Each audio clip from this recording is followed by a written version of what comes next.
Okay, let's get started. Any questions about the previous lecture? I hope this thing works here. Okay.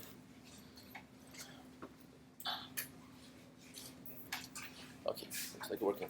So today, after we talked about the introduction of some very simple applications of machine learning and some of the more sophisticated one, and how the learning process goes, we start by looking at the classes of machine learning. What are the three major different classes in machine learning? And then we're going to start with the classification task. And one of the simpler version of that using a linear classifier, right?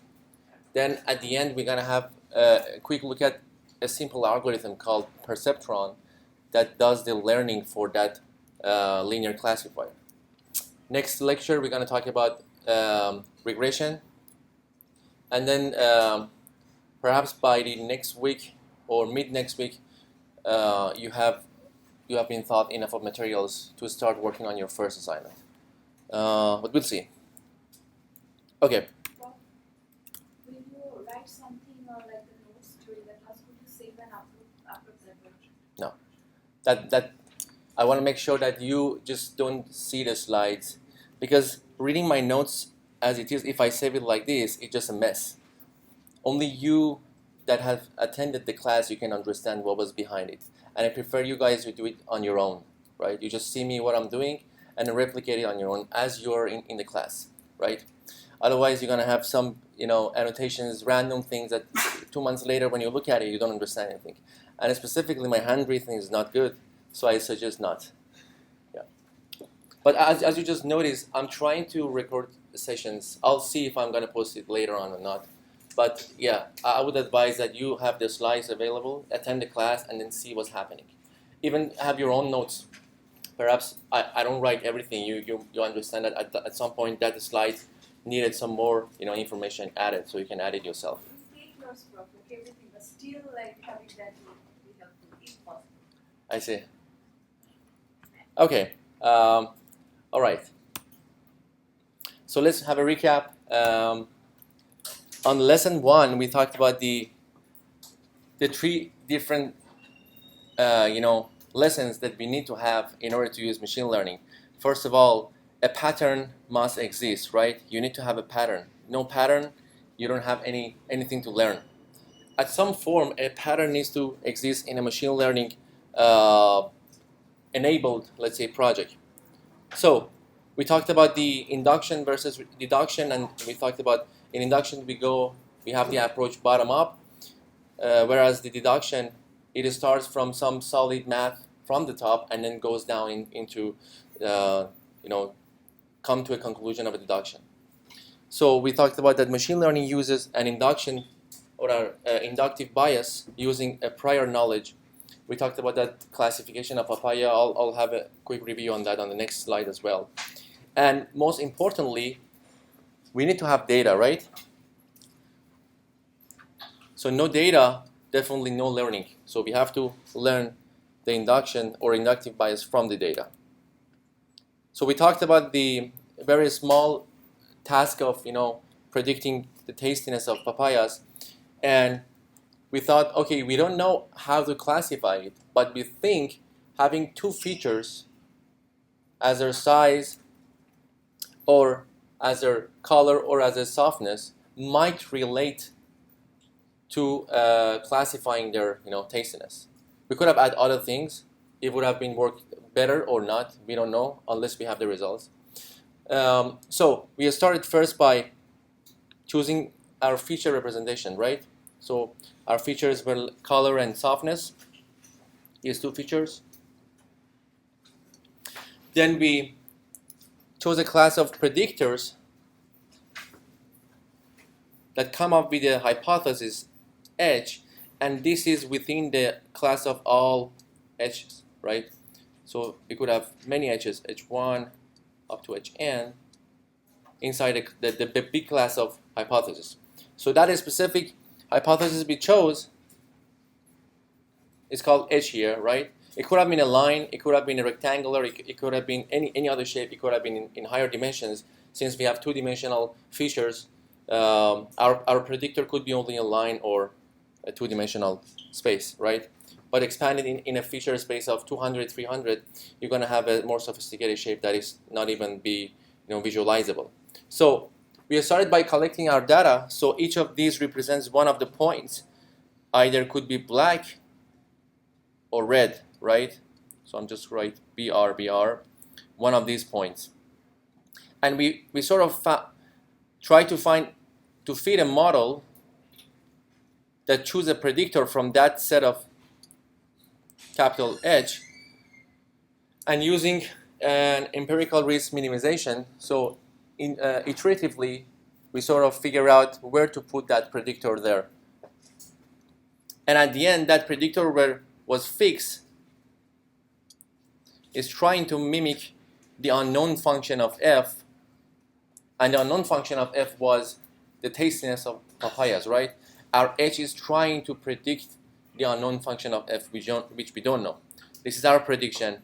And then afterward, if you want to test that H, we can just run this on a new papaya and test it ourselves, perhaps, and then see if the H was predicting the right output or not. Is that clear? So in that case, we were using a rectangular. Later on today, we're going to see that in a case of a linear, binary linear classification, we need to use only one line in a 2D space. So we could have used a separator like this as our H, right? H1 I call it. Or a more sophisticated one as H2, or this is our H here, right? This rectangular is the H. Is that clear? So that was the recap of the previous lecture.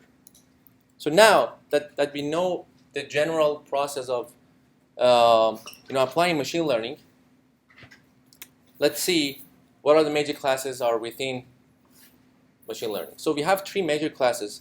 I'm pretty sure most of you have heard of these words, or even you've incorporated in some of the earliest projects you've been using. So the first class, which is one of the more popular one, is the supervised learning. I'll talk about all of those three in a second. The second one is unsupervised learning, and the third one is reinforcement learning. Okay, so now with the advancement of machine learning, for each of those subclasses, they have added a buzzword of deep with that. So now you might see, instead of LR, which is the reinforcement learning, now you might see deep LR, or they have into several sub-branches, right? Decision trees, different classifiers, Bayesian models, clustering, or whatever. So for many of them, we have an extension of the deep version of those, and that's for that. All right, let's see what's a supervised learning. So in supervised learning, in a case that we already discussed in the papayas example, so the training data comprises example of input vectors. We call it X, so this is your input, right? And they're all belonging to the superset of your training data, right? Each of those inputs are corresponding with a target labeled Y. I'm showing it this way. Sometimes in some books you see the big T or Y or X. It doesn't matter, you know. So the most important thing is, for supervised learning, all of your training data is corresponding with a target label. So if you have a feature vector, just like papayas, like I would say P1, right? You have all the features, 2, 5, 6, like the taste, the color. I'm just trying to assign numeric numbers to them, right? And at the end, the very last one, that's your label.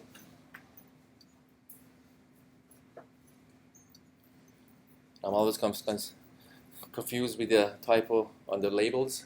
So is it EL or LE? So at the end, you have the label for that, right? Tasty, 0 or not. So 0 and 1, or minus plus 1 in the case of binary case, right? So this, when you have many of those lines up to Pn, right? This this problem yields a supervised learning problem because for each of your training data, you have a label assigned to that. An example. So an example in the medical diagnosis application. So your superset of X bar, which contains your training data, has a list of symptoms, right? List of symptoms could be anything like headache, 0 or far true. You can even have numerical values there, the age, the height, blood pressure, and whatnot.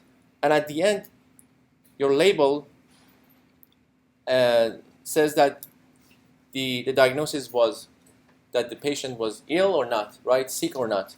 So true or false. So -1 and +1. Again, we have two classes here.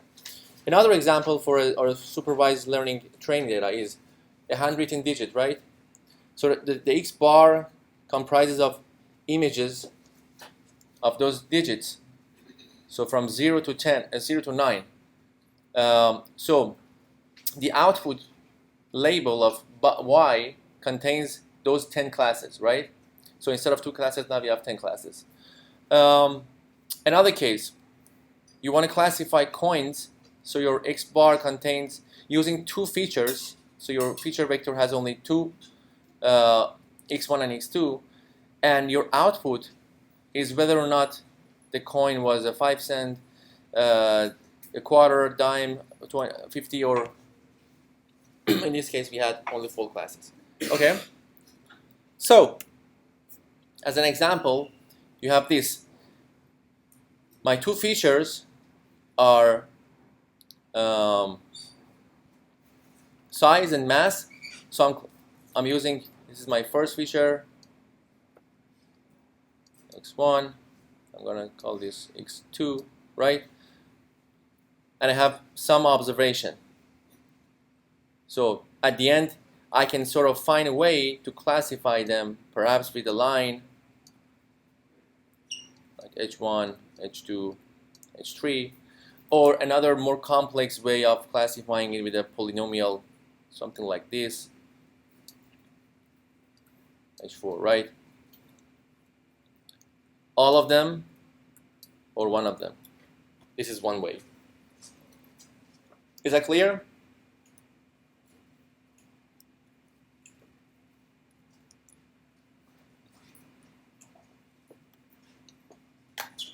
Is it visible, my nose? Yeah. Okay.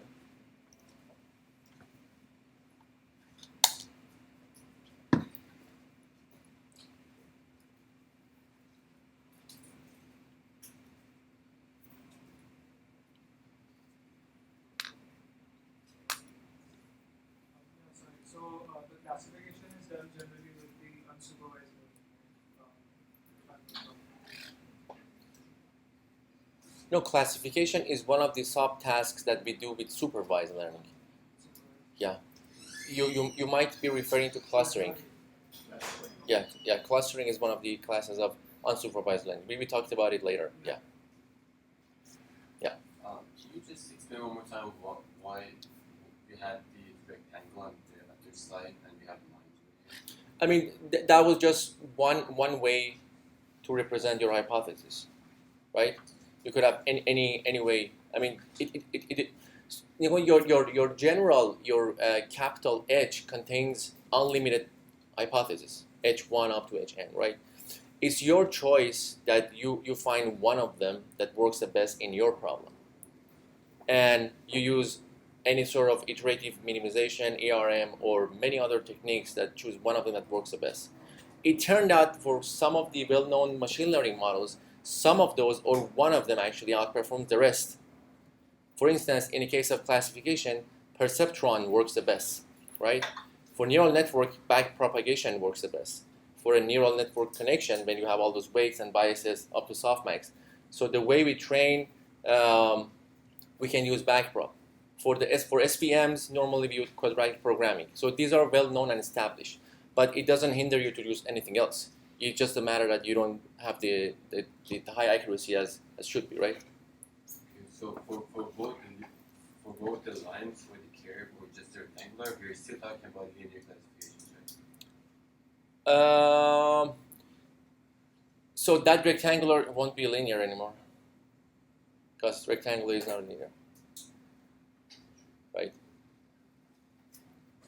Oh, Professor, could you repeat about what you said about classification a while ago? I mean, actually, after this, we start learning about classification. Yeah, we haven't even touched on that. Yeah. So like right now we are giving mass and cycles. So can we give like images as well, like two different kind of data? Oh yeah. It's as if you are defining a third feature, and that would make the problem in more dimension, right? Can we give like different kind of data, like the mass and cycle, like would be more of like integer, and if we give like images as well, that would be a different kind of data we are giving to our model. At the end of the day, when you input images, it's going to be converted to numbers, right? It's all numerical, and that's one of the premises of convolutional neural network, that use a convolution layer to pass through. You could use even a fully connected one on that. Yeah, I mean, at the end of the day, all the features are vectors, right? Vector of data. That's why we call it feature vector, right? So that feature could be signal. That feature could be anything, right? For ease of understanding and to make it 2D, yeah, we have only two features: mass and what was the color? What was the size? I don't see it anymore. Yeah, size. Yeah.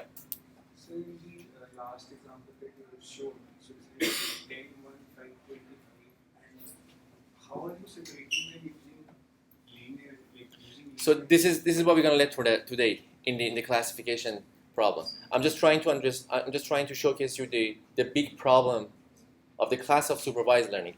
In supervised learning, when you wanna treat this line as one feature vector, right? It happened that this feature this vector of this has two features, right? Size and mass. For instance, I don't know, 25 grams square or whatever, and the mass is like, I don't know, 1 gram, right? And you have a label for that. The label is 25, or class 3 that was representing the 25 cents or quarters, right? This is known, and that's why I put it in color, because you had the label, and that's defining the problem of supervised learning, right? When in your training data, you have the label. You know what that is, okay? All good? All right, so now let's talk about the second class. Supervised learning is pretty popular, it's pretty old, and everyone loves it. But what if we didn't have the labels? We just had raw data, right? What would happen? And that leads us to the second problem. In unsupervised learning, we have training data, and the training examples are only input vectors in X bar, right? Looking at the previous example again, it's as if I'm just removing the colors and their labels. So say I have this data. I don't know the labels, I just have some data. I want to understand what they are, right?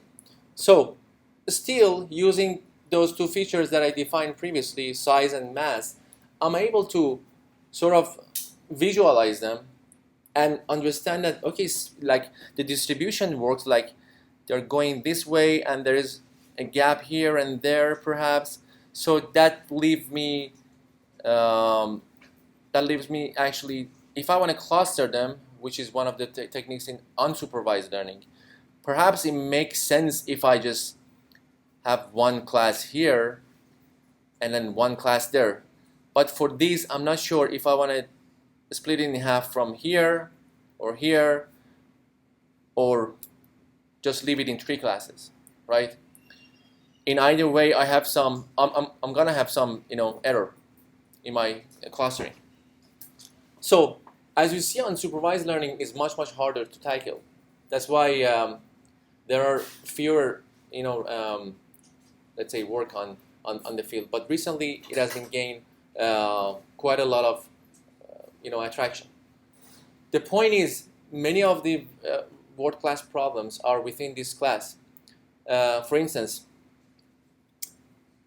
malware classification, right? It is one of the well-known classes of unsupervised learning. You have something that you don't know what that is, but you just have to understand if it's a malware or not, right? Another intuitive example would be, for instance, you want to spend some time in another country. Say I was spending some years in Italy, and you start learning Italian, or just you don't even learn, you just listen to Italian radio, right? And after some time, although you don't understand what they are, what those words and grammar means, when you're outside your country, when somebody speaks Italian, you sort of figure out, oh, this must be Italian, but I don't know what that is, right? I just know it's Italian, right? If someone says, what was the translation, I'm just going to say, I don't know, but I think it's Italian. So that's your unsupervised clustering that you just sort of found a way to distinguish between if it's Italian or not, right? Without even knowing the label of that. So that's another example. Coming back to the coins, so in the previous case, we had the colors for those. We had the labels, so labels correspond to colors. Here, it's as if we don't know the colors. Say you're writing a program for a vending machine, it accepts coin, and you just have to find a way to figure out what those incoming coins are without even taking a photo out of that.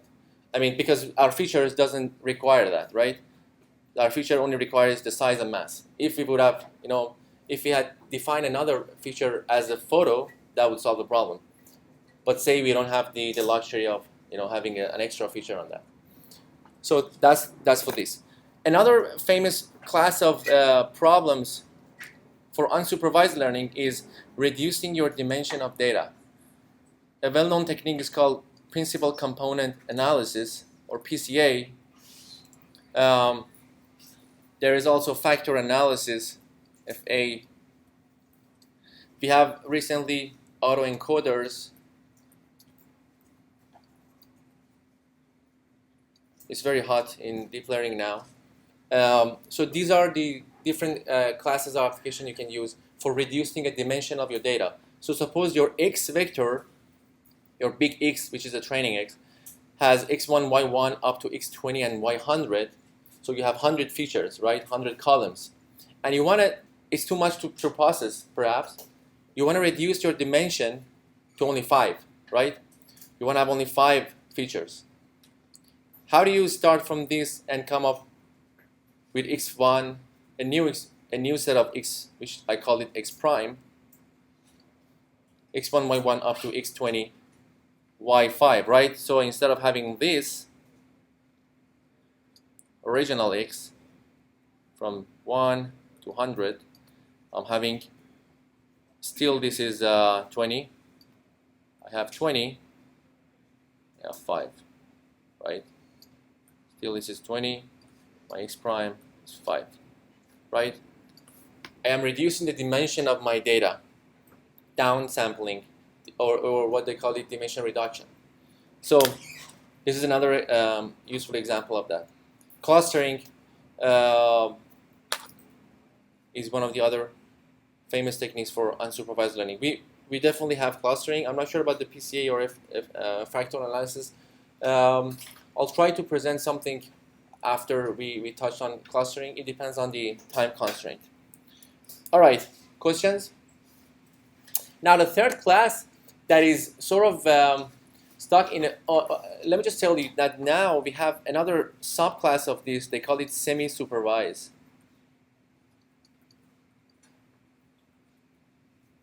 That's a mixture of supervised and unsupervised, and it's just a whole new different word. It's also a recent research topic on that. Yeah. So these 2 points, the reduction dimension and cluster points, are the way that we approach the unsupervised learning. Like, what are these 2? Are they just 2 examples? Yeah, these are just some famous techniques within unsupervised learning, right? But these are examples. Like, this is an example of dimension reduction, right? Using that, we use PCA to apply on that example. Okay. So semi-supervised learning is like, it has characteristics of supervised learning and unsupervised learning. And might have another thing as well. Okay, So it's just a mixer. Would you have like some examples of semi-supervised? So you have some of your data labeled, some of them not. And how you start from the other to derive to the other one, or you mix them up. And there are so many different things. It's not my area of expertise, Okay. yeah, but just wanted to let you know that, I mean, now we have many different classes, they're just generating per day. Yeah, you just lose the track of that. All right. The third class is called reinforcement learning. So we have still that input training data, your X bar, but instead of having labels, we have some sort of grading of data, right? So what do I mean by grading? By grading, I mean some feel, some sort of feedback, some sort of reward, which they call it a lot in reinforcement learning. And it's perfectly suitable for agent-based machines, for game theory, for robots, for humans. So for instance, a famous example is a robot learning to walk, right? So that was the original design. After perhaps a million iteration, it was going down and falling down or hitting the walls and was spending too much on the way the joints were like moving. And then after, I don't know, a million times, it started to just walk straight and go, and follow through on that. And then perhaps later on, if you devise a new technique to understand the height and being optimized for smaller leg areas, perhaps if there is a wall here and it keeps hitting that wall, he's trying to figure out how am I going to get rid of that if I want to still go forward, and perhaps after another millions of iteration it's going to go down and then perhaps past that barrier. So that's a whole different beast. In game theory, for instance, that AlphaGo that I was showing to you guys last lecture is on deep reinforcement learning. Rovers in another planet, perhaps, that's a very good thing. They can just go left and right, and by each step they can sense and then get some rewards. If it's a bumpy road, if it's going to be they're going to fall down, or there is a high hill or downhill, how it's going to traverse the space. So all of these are falling into the class of reinforcement learning. People, ourselves, if you sit back and think, we are using reinforcement learning by heart a lot. So say a child is trying to just play around with fire. The moment he touches the fire and gets burned, he realized, oh, my reward was negative, right? So I don't have to do anymore. Otherwise, I want to have another negative reward, right? So it keeps trying to learn and using that grading of its own training data to just predict for its upcoming actions. Is that clear? Okay.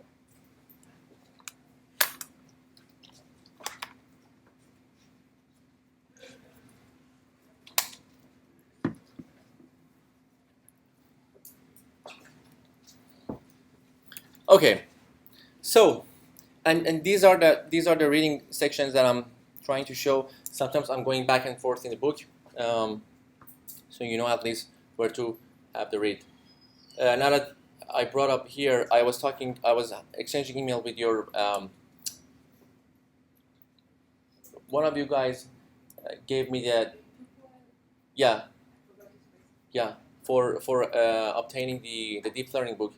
We are still negotiating with those guys, but since we haven't touched on the deep learning lectures, you still have time for that. But up until these guys obtain enough of book for you guys, if you wanted to buy it, I'm not sure if you want to read it online for free or if you want to buy it. We try to find a way, and I asked also the library to have some of to obtain some of the copies and keep them on hold. So if you wanted to just rent them for a few days, you have. I'm not sure how long does it take, but I've submitted the request already. Okay. All right. So now let's talk about classification. So we talked about the three major classes of machine learning. So now let's talk about classification task and what that is. So we call a prediction problem a classification if the output space is finite, right? So when you have a finite output space and it's not a real value number, you're going to call that problem a classification. It has sort of similarities between regression and classification, but the major difference is regression. You have real valued as your labels. So in classification, you have classes which can be defined by integer numbers. In regression, you have the real values, right? We talk about regression next lecture. All right, for classification, your input space, your X comes from the d-dimensional space of R, could be anything, but your output space, depending on the classes, K, comes from a finite space, right? They're not real valued. A subset of the classification, we call it binary classification, if this K is, if the size of the K is equal to 2. You have two classes, 0, 1, -1, +1, or anything else, right? So your Y is within this class. Okay? So that's called a binary classification.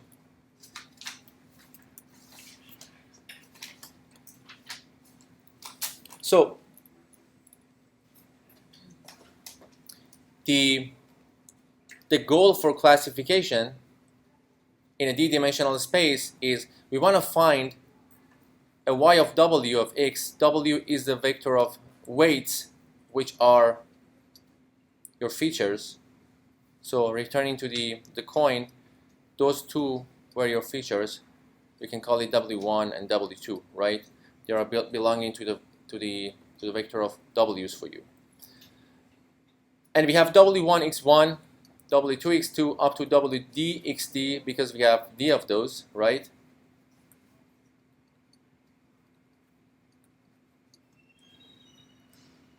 A subset of bar. And this is called bias. Don't confuse it with the statistical bias. I'm going to talk about it. It's actually a threshold for you. I'll just explain it in a minute. So, say you have that papaya example again.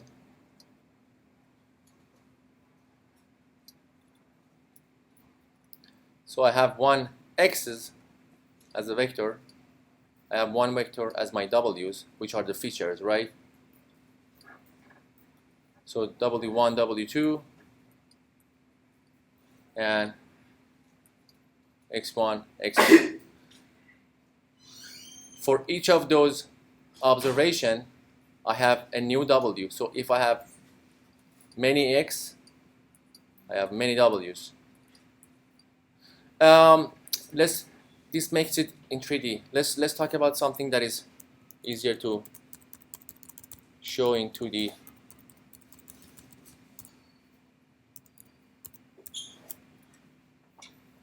Let's talk about a credit approval. It's easier actually because it's 1D. So, all right. So you have your customer X, which are your customers, and this is the feature of your customers. A customer goes to the bank and wants a credit card to be approved or not. So the bank needs some information from the customer, right? So those features could be his age, I don't know, 25, his years in residency to that address, perhaps 3 years, I don't know, his income, I don't know, 50K, and so on and so forth. And you have many customers with that, right? So if you transform it in a vector space, so you have one vector for your w's, which are the features of your customer, all of the customers, and you have one for your x's, which is the name of the number of those customers, right? You have many of those, from x1 up to xn, right? It's your whole training data. So you can just show it like this. So customer 1, or N, right? I don't know, age, years, income, and so on and so forth, right? And at the end, you need to understand that if the credit is approved as the bank administrative, approved or not, right? -1, +1. This is the label of those. So say you're looking at the past information of the customers, many thousands of those. So with the first customer, you see that it was +1, which was approved. The second one was disapproved, and so on and so forth, right? This is your training data. This is your training data, right? So you need to come up, as the bank administrator, you need to come up with a threshold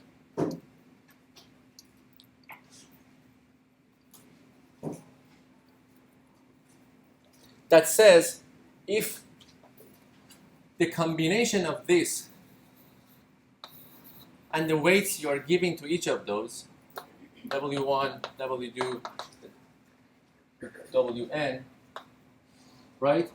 Which I'm showing it as the summation of xi and wi's, right? If they are passing certain threshold, I'm going to approve it. If not, I'm going to reject that application, right?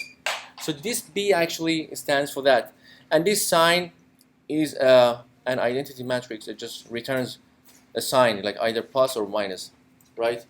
Two outputs. So you need to find a classifier for your x's that come up with this output, right? If the weights I'm assigning with my different customers minus their threshold can be positive or negative. Is it clear?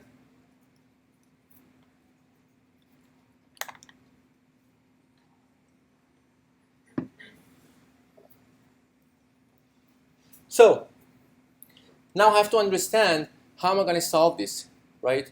It's a classification problem. It's actually a linear, it's a binary classification because my output is either approve or reject.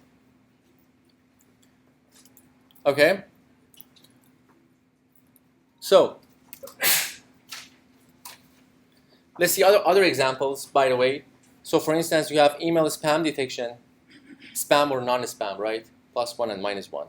Still, you might have to figure out your W's and how to, learn those W's in order to come up with the output for that.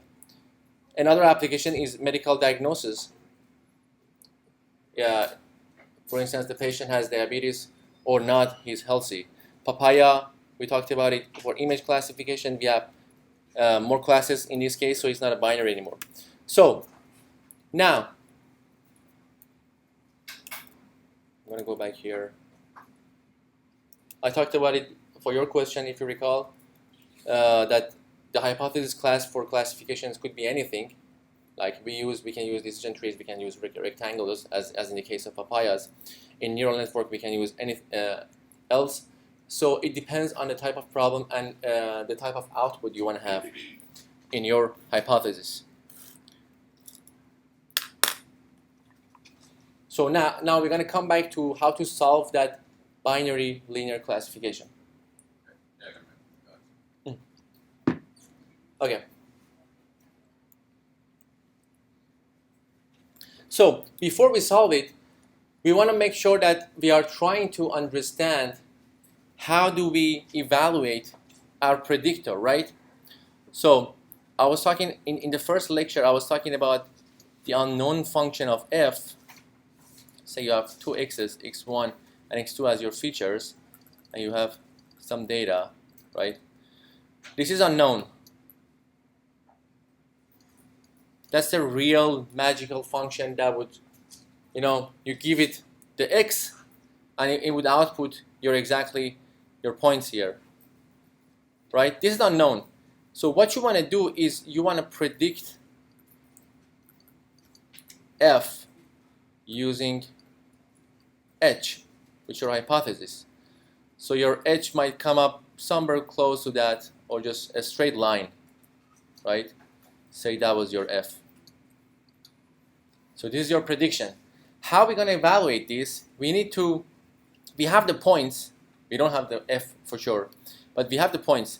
So at each of the points, our h has a distance between the actual points, right? So by calculating the distance between your predictions and the real values, right, we are able to come up with a function that measures the quality of the prediction. And we call this a loss function. So in different domains, in different classes, the loss function can be defined differently. In the case of linear classification, we are defining it as L of h, which was my predictor for x and y, the y of predicted minus the label, which was the true case. And this is an identity function that returns only 0 and 1. So for the case that your predictor wasn't predicting the true value, it's going to bring up 1, which is counted as your error. And on the other case, if it was true, it's going to return 0, and you had the true prediction, right? The correct prediction in the case of classes. Is it clear? This is basically like supervised learning. Yeah, because we know the labels. Yeah. And when we assign the weight, so that Oh yeah. I'll talk about weights right now. Yeah. Actually, in machine learning, the goal is to find the weights, to learn the weights, right? If you knew the weights, that would be much easier. Yeah.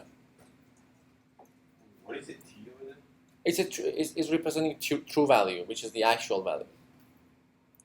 I guess in the Bishop book they use T. You can use Y. Anyways, if you're given a question, I'm gonna make sure I explain everything in all the symbols and what they are representing, because there are so many symbols for everything. Some might use the big Y, the small, the T. So every time we have one, I'll explain everything.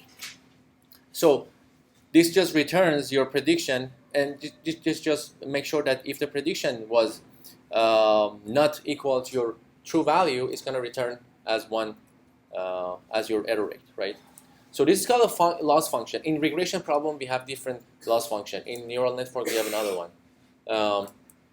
Okay.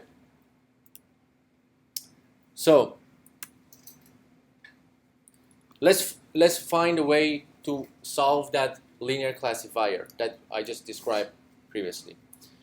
So I have to come up with this assign function that gets w and x's plus that threshold b, and it's gonna output either +1 or -1, right? This is the output of my sign function. So this is the general format for your linear classification if you have 2 classes. Right? If you had k classes, that would be up to k class. Okay?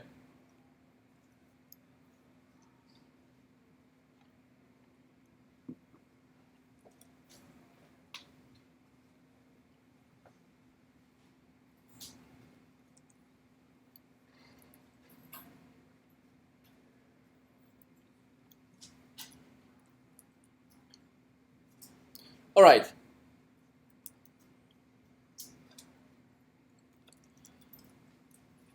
This is just some more information for you guys that in a case of linear classification, when you have a space like this, that's your space, you have pluses and you have minuses, 2 different classes, right? A linear classifier, on a case of binary classification, is going to map your D space, which are the value of R. So in this case, your D was 2, x1 and x2. It's going to map it to either plus and -1, right? So in this case, I could have a classifier like this, called H, right? And this maps 1/2 space to either +1 or the other half to -1, right? This is pretty intuitive. So now it depends on how my data has been represented, and if I'm allowed to do that or not. We have different version of this classifier, right? But that's the general definition for that. In higher spaces, this turned into a hyperplane. If you had more like a three-dimensional space here, this would turn into something like this, right? If you had 3D data. And in 4 dimension, you wouldn't be able to even showcase it. Yeah. Two questions. In the higher spaces, do you still call the linear classifier? Yeah. Yeah, we can call it. Second question: if you go back to the previous slide, for the threshold, you have the plus b over there as a bias. Yeah. But in the original one, we had minus 3. Yeah, it's actually an alias for that, so you can. It's actually minus threshold. So it doesn't matter. The No. threshold just make it like. Yeah, it's we call it sort of an artificial coordinate. I'll talk about it when we are talking about the learning algorithm for that. So the learning algorithm for classification, the linear classification, is called Perceptron. So later on, we're going to talk about how the perceptual learning algorithm, or PLA, works. Yeah, right here. Questions? So linear classification is just classifying given a line. That's In the example of when you have a binary classification, right? You can use as many lines that you want, but you have to combine them, or you have to make them more complex. But one classifier is one line, yeah. In case of neural networks, you want to see that you can combine many of those and make layers and stack them up to just present more complex problems, right? And there's another good properties that we're going to touch on later on. Perhaps I can let you know guys right now. So this data set, we call this data set linearly separable. Linearly separable. It has a very intuitive definition. You'll learn about it. But we might have, in the case of even a binary classification, what if we had this data set, right? We had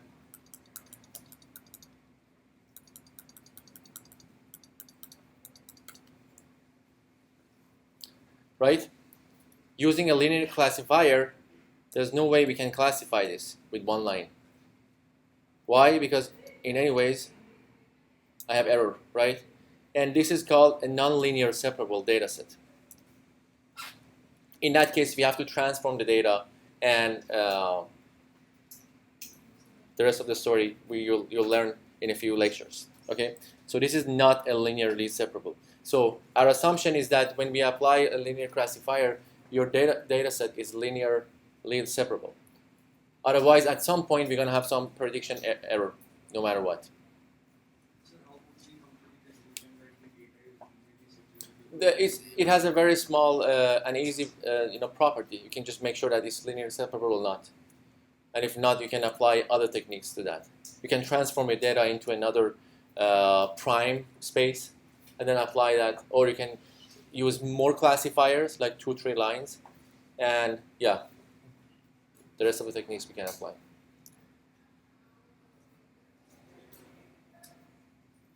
Is it clear? Does that make sense?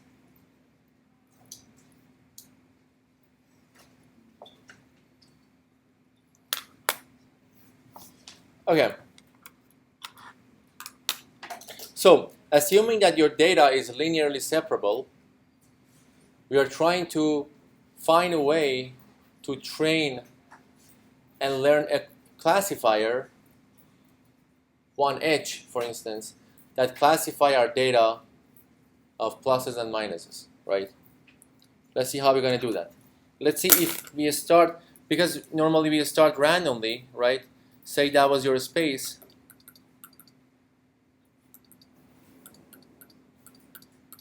Say that was your space, right? That was your training space. And your line starts here, your H1, right? How are we going to find that this one has been misclassified? How are we going to find that this line should be replaced and go somewhere perhaps here, or here, or here, right? In all these 3 instances, H2, H3, and H4, the classification is done okay, right? So at some point you see that the linear classification problem sometimes, or many,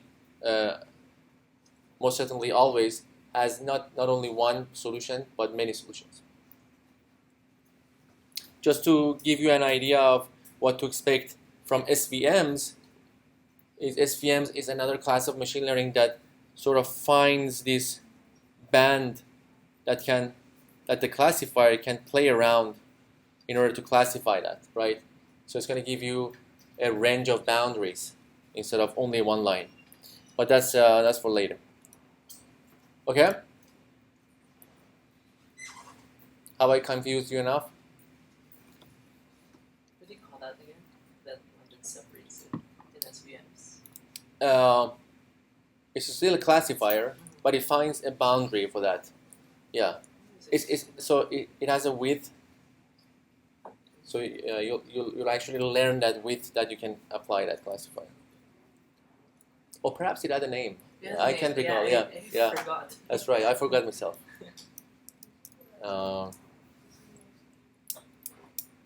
Super vectors? No, something like that. Something like Support vector. Yeah. Yes. Yeah, we call it support vector. Yeah, I should know that. Yeah. Yeah. Okay. Questions? So how do you identify that which is the best hypothesis in this case? So like multiple H2 and H3 both have zero loss, right? Right. So how do you decide that? In this case, we need to have more training data, because in that training data, both of them are valid points. Yeah. In the case of SVMs, because we are trying to understand that boundary of the support vectors, that makes a difference. But in this case, given this data, if the data changes, who knows? Yeah. Perhaps if you use H4 as your final hypothesis, and a new test data comes here and put minus here, right? That would not be the best case anymore. Yeah. Okay.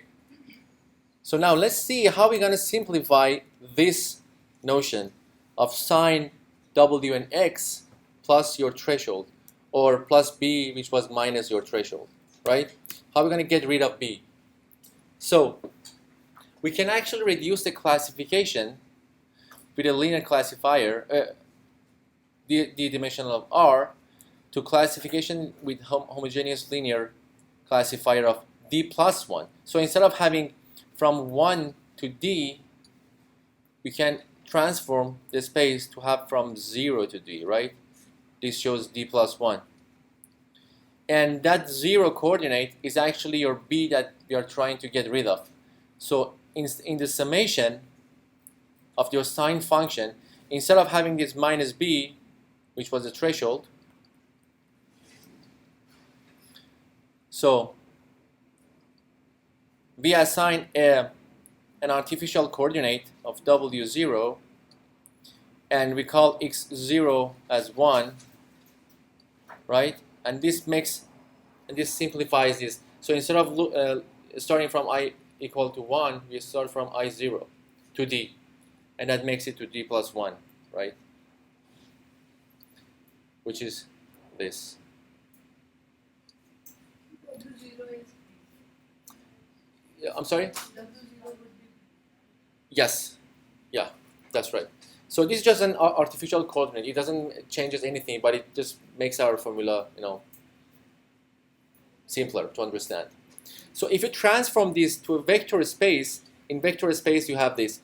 So it's as if I was showing it here. So it's as if you have one vector for your W's and one vector for your X, W and X, and it's W transpose, right? Because your W was in row major.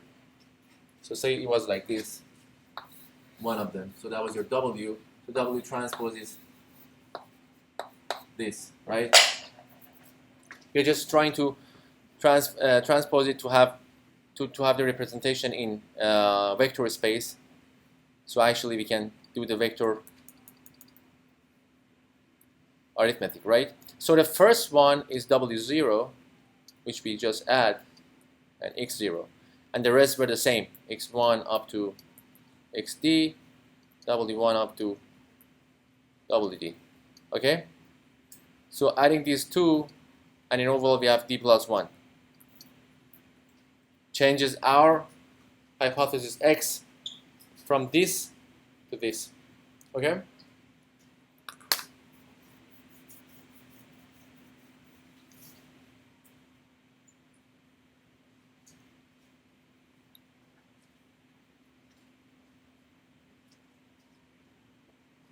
So homogeneous linear classifier does mean that there's no threshold bias? Yeah. I mean, it is. We still have it, but it's embedded inside. Yeah. And we're just treating it as like an additional feature? That's right. It's an art. Yeah.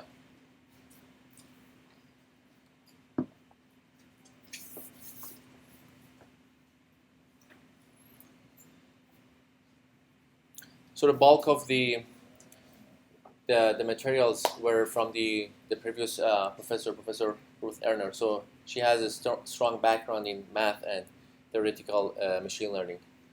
So I'm trying to simplify them on the fly and changes many things in the past 2 lectures. So you ask questions if you didn't understand because some of them are theoretical, and I'm trying to adopt a course that is more applicable for you guys as an engineer students, right? Engineering students need to have the applications more. So I don't want to bother you just with too many math. I'm just going to give you enough of math that you understand how to do your projects and how to learn machine learning. Otherwise, if you want to go deep into machine learning, it's actually mathematics. It's linear algebra, and it's pretty tough. Yeah, questions?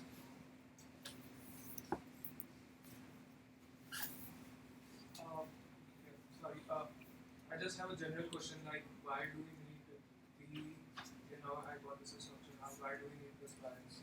Because we generally have the weights in our control, and can't we tweak the weights so that we could get rid of the...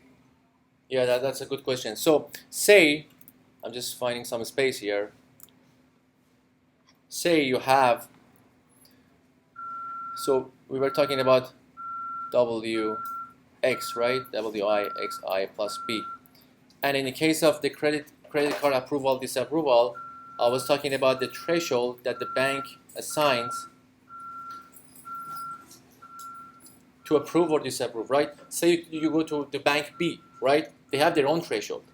That's why they need to have another B for themselves. Otherwise, your classifier won't work on theirs, right? So it's going to affect. It's going to just it acts as just a bias, right? It doesn't change your W's if you don't change your training data, but it's just going to change your output. Questions?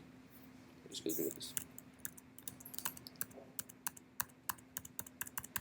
Okay, so now we have this simpler form, the sign of the summation of all the W's and X's for all the i's from 0 up to D, so D plus 1 numbers. Now, let's have the formal definition of the linearly separable data. So we call the data set D, including x1, y1 up to xn, yn, with all the x's from the dimensional space of R. Is called linearly separable if there exists a vector of W included in that the dimensional space of R with this condition. The hypothesis of W of xi is equal to yi, right? The simplified translation of that is you need to have at least one line that can separate the two classes. For all the i's inside your n, which is the number of observation you had, right? In another way, in a vector space, this would be equal to y of I of W and xi greater than 0, right?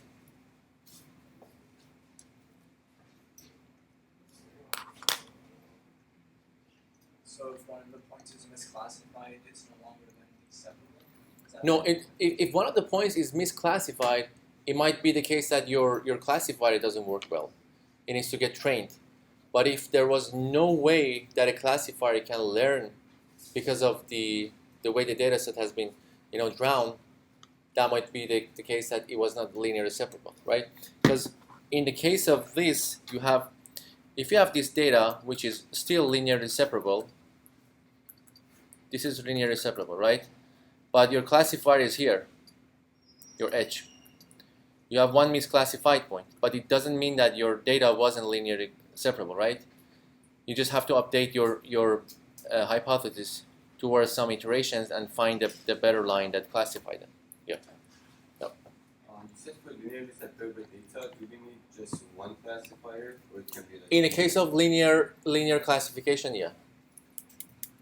the one that you showed that there were like pluses, and So minuses, that's not a linearly separable data. because it has two lines, right? On the, so there Because are at least two lines. yeah, at least, yeah. So we call that SVD techniques.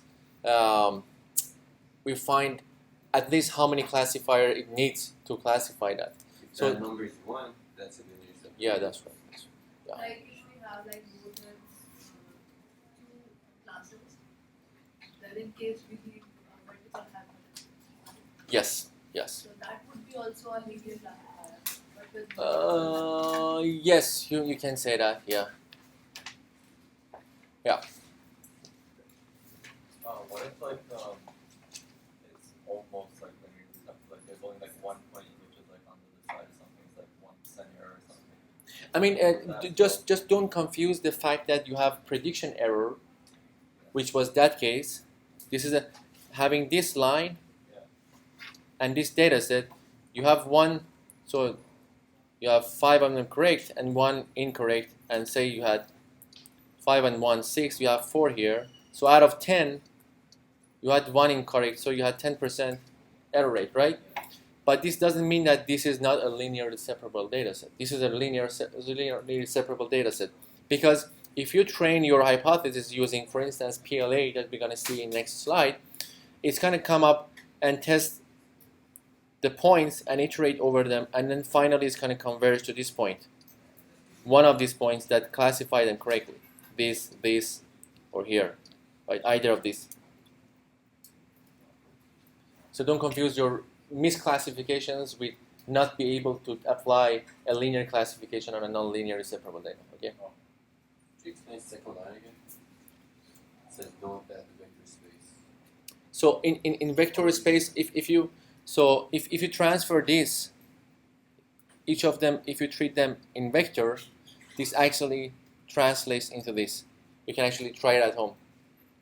I can actually give you one of the assignments. Include that. It's pretty easy. this y is like the Actually, I'll let you know in the next slide. You're gonna learn it.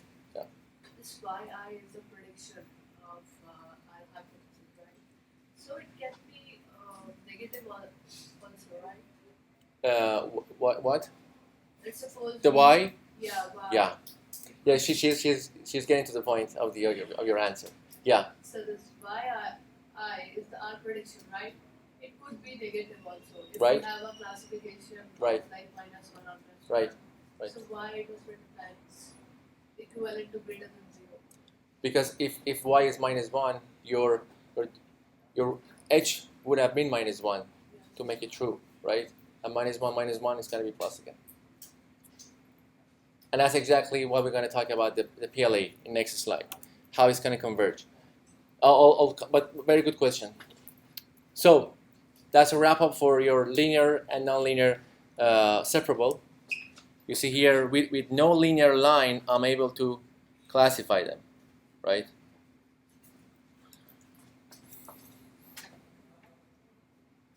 Okay. Now let's talk about the perceptron learning algorithm.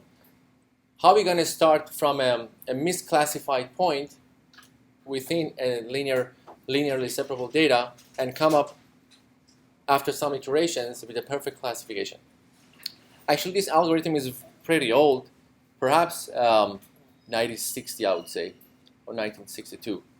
So you see that late 50s, people have been thinking about machine learning. So yeah. So this is an iterative procedure. So PLA works on iterations. It's just not one shot that come up with the final solution.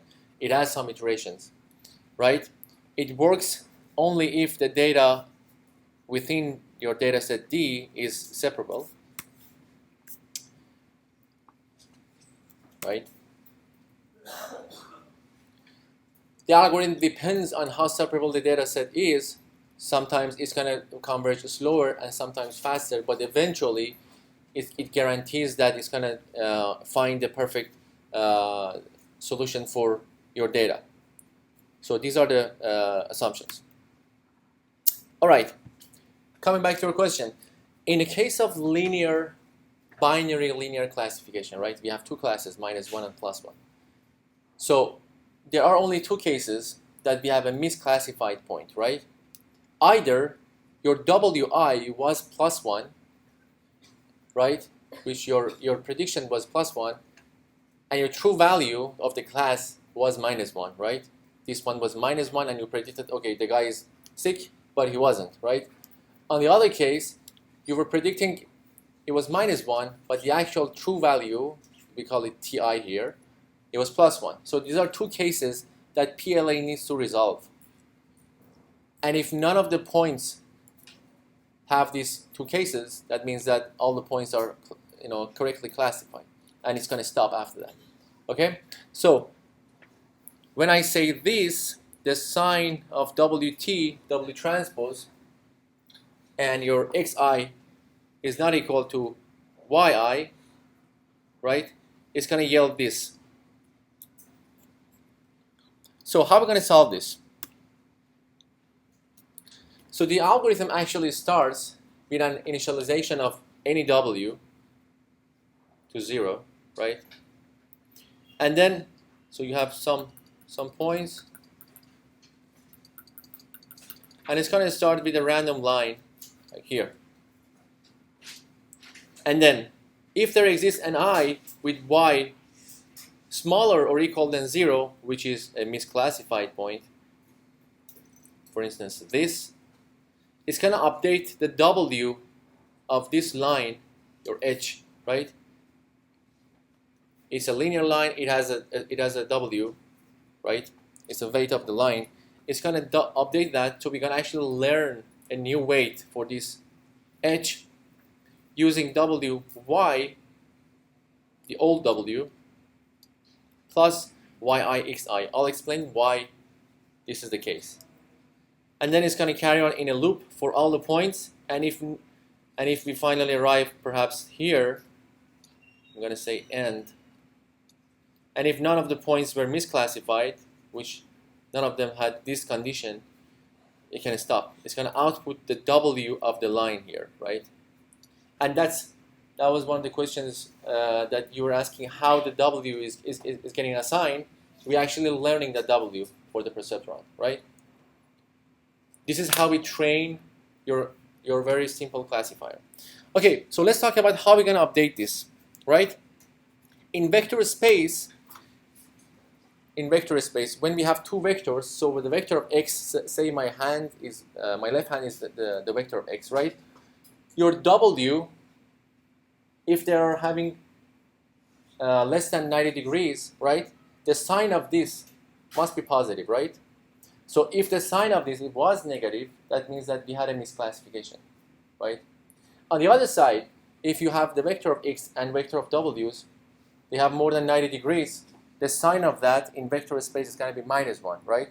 So if you saw this case and you had, instead of -1, +1, so that shows their second class of misclassification, right? In both cases, in order to update that and fix it, so the first case, you're going to update the weight with W plus YX, and it's going to come up to the right side, right? It's going to pick up for the +1, and it's going to update for the -1. Is that intuitive? Right? So either cases, this was this, and instead of +1, it was predicted -1, or it was this, instead of getting predicted as -1, it was predicted +1. So in both cases, by adding W plus YX, we're going to update the weight on a case of -1 to the left, on a case of +1 to the right, right? And we're going to resolve both of the issues here. We're going to resolve both of the issues here, okay? And if you just give it some iterations, finally it's going to converge. It's going to find every line, every misclassified line.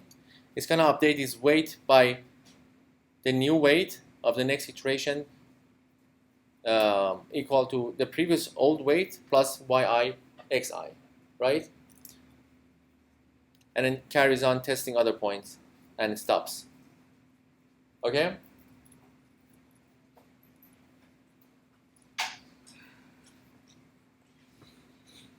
Not convinced?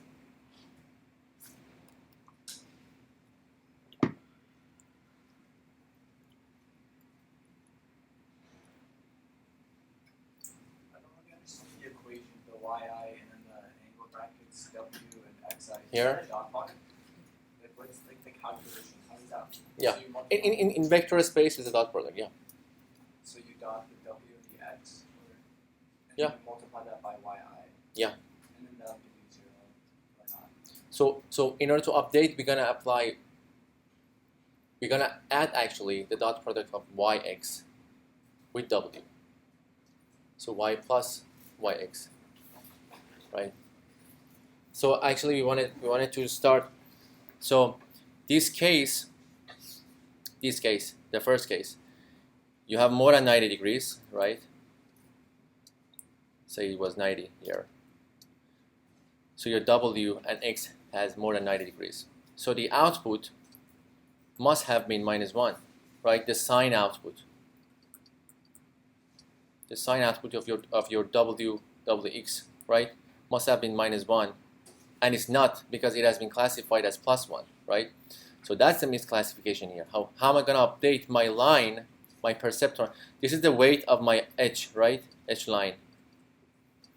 I'm trying to. So it's as if I had like this data, and my line is here. There are minuses there. So I'm picking this, and I'm trying to update the weight of this line to add for this. Right now, this is my new line. And a new line by how much? The new line would be the w plus yx. And the other case is the same as well. Okay. So is that the same concept of precision and recall? Those formulas that we have to Well, the accuracy. what was the same concept? Precision and recall. Precision? Recall. Uh, Yeah, this one. I'm not sure what that is. Can you describe it? I was asking, like, is it the same concept? So, in pattern recognition, we have something like that. Oh, I see. Similar, yeah. To measure, like, the accuracy of the classification.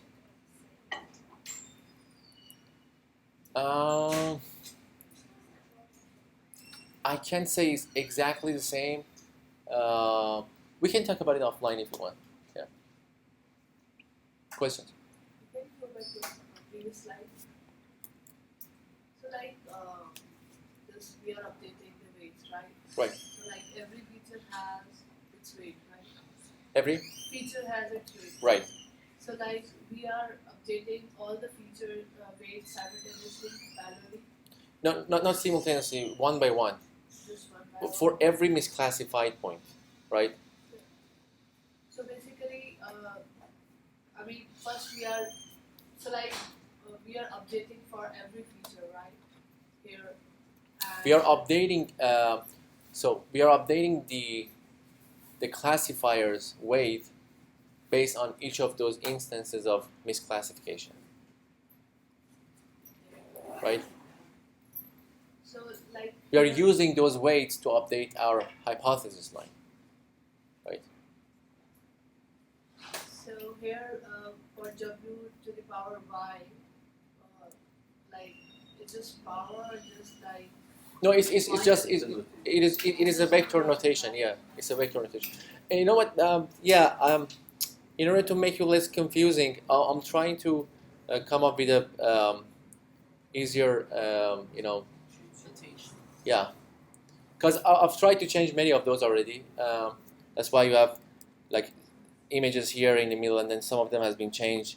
So yeah, at some point perhaps I have to start from scratch because I'm spending more time, and it gets you more confusing at the end. So perhaps I can just start at scratch for this. But yeah, Oh, just a quick one. So basically, the output of this algorithm is a feature, is a vector that is a hyperplane that separates the no. class. In the case of 2D, it's only one number. It's one W. Oh, okay. Because you have, if you have two features and a linear binary classification, you just need one. Because in these coordinates, right? If you have this coordinate, you can just represent this with one number, right? Mm-hmm. Ax plus b, right? You just need that a. I mean, we get rid of that That's the weight, right? Using that number. So if there is like more than W will have also I. Yeah, because as I mentioned, you have like many instances and many features, right? So if you transfer it in a vector space, you have these two. The vector of W transpose and vector of X, right? And they have the same D plus 1 size. So if there's, let's say, an example where it's not actually possible for it to be linear, so and you start to try and run this equation, what exactly happens? Yeah, good question. It never converges. Okay. Just carries on and on and on because it keeps finding misclassified point, and those correctly classified point at some point gets itself to a misclassification. Yeah, good question. I will say. So each of the weights, like if there was like more a higher level of dimensionality, would it be kind of like the slope for each? That's right. For each of those dimensions. That's good question. Yeah.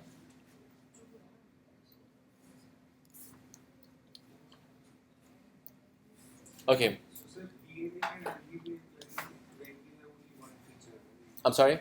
So PEng can be applied only when we have one feature, because only then way it will be linearly separable, right? If you have only one feature, that could be only a single dot, perhaps. If you have one feature, you're gonna have this, and you have some data here. So basically 2D. Basically. Yeah, you just need some, like here, dot. Right? I mean, suppose these are pluses and these are minuses, right? And this is your x1, and it's only one feature space. Sorry about that. So if you wanted to have more questions, I'll be outside. I'll answer you. Yeah.